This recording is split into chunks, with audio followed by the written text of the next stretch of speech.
You'd be surprised to know what you do at 1/3 of your life. Sleep. Sleeping 8 hours a day can keep the doctor away.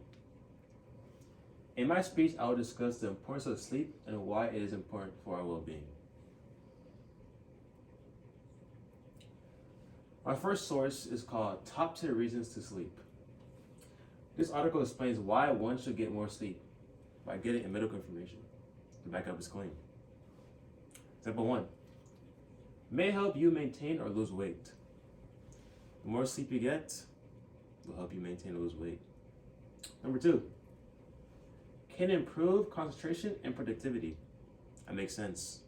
If you don't sleep, you're gonna lose focus and lose track.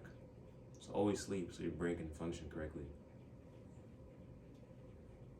Can maximize athletic performance.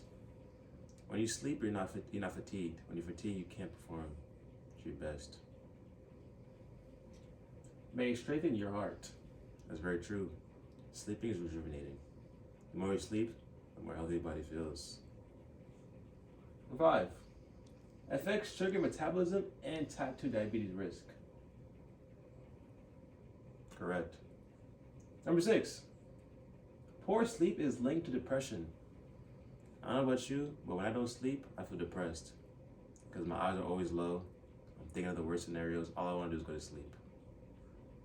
Number 7. Supports a healthy immune system. The more you sleep, the healthier your body is. The less you sleep, the more it's not functioning. Number 8.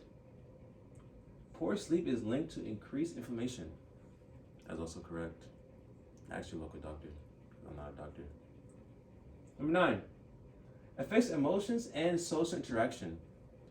I don't know about you, but when I'm tired, I don't want to be around people. I want to stay by myself and close my eyes. Number 10. Lack of sleep can be dangerous.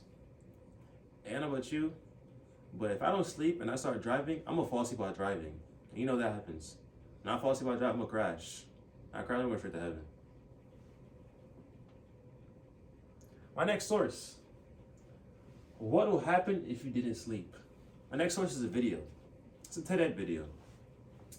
On November 12, 2015, Claudia published a YouTube video on TED called What Would Happen If You Didn't Sleep? This video talks about an experiment that took place in 1965 by a 17-year-old student who stayed awake for 11 days to see what would happen if he stayed up. I'll play the video clip right now. 17-year-old high student Randy Garner stayed awake for 264 hours. That's 11 days to see how he'd cope without sleep.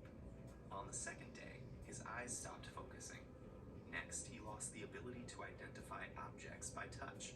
By day 3, Garner was moody and uncoordinated. At the end of the experiment, he was struggling to concentrate, had trouble with short-term memory, became paranoid, and started hallucinating.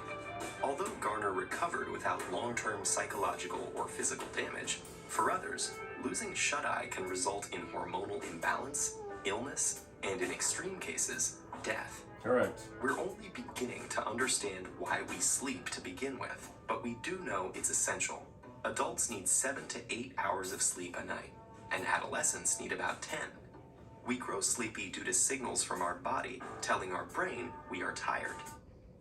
Also, I'm going to play another clip of what happens if you don't sleep.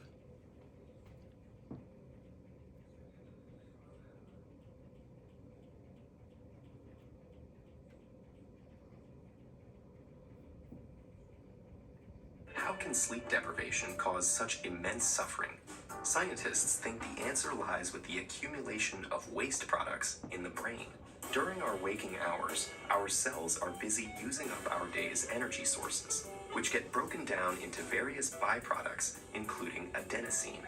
As adenosine builds up, it increases the urge to sleep, also known as sleep pressure. In fact, caffeine works by blocking adenosine's receptor pathways.